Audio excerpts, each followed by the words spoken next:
Saudara, kita ke informasi pertama. Seluruh upaya mantan terpidana kasus Vina Saka Tatal melalui sidang peninjauan kembali atau PK telah rampung. Kini bola panas putusan pengajuan PK ada di Mahkamah Agung yang akan menentukan apakah PK Saka Tatal dapat dikabulkan atau tidak.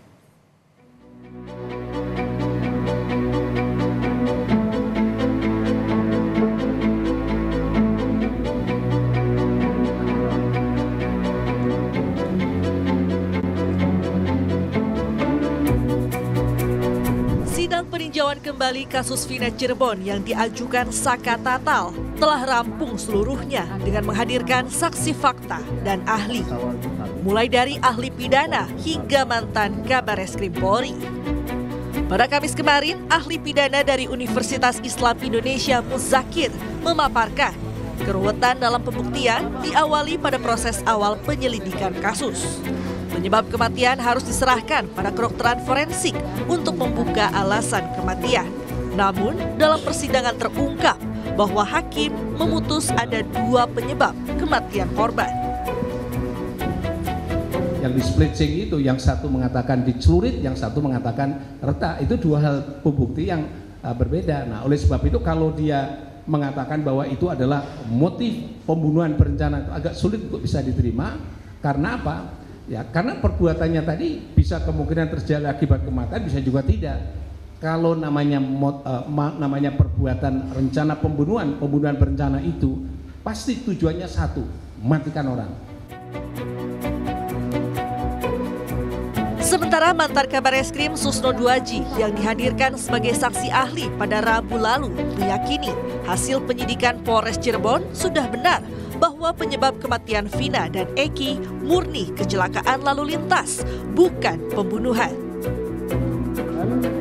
Tidak berat-berat amat gitu, untuk menentukan peristiwa itu kecelakaan lalu lintas. Untuk lalu lintas level polsek saja bisa, apalagi lalu lintas level polres. Itu udah benar menurut saya.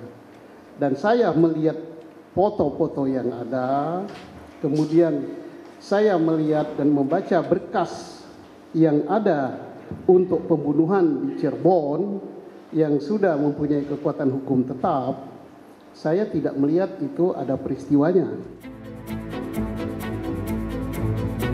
Di sisi lain, Jaksa Penuntut Umum Kejari Kota Cirebon menyebut pihaknya juga ingin mengetahui cerita yang sebenarnya terjadi. Jaksa terus meyakini kasus kematian Vina dan Eki adalah pembunuhan, bukan kecelakaan. Hal ini didasari dari fakta-fakta yang Jaksa yakini juga berdasarkan putusan-putusan sidang yang telah inkrah terdahulu. Jaksa pun berharap Majelis Hakim MA dapat memberikan putusan yang mengungkap kebenaran. Tentu saja kebenaran akan terungkap ya.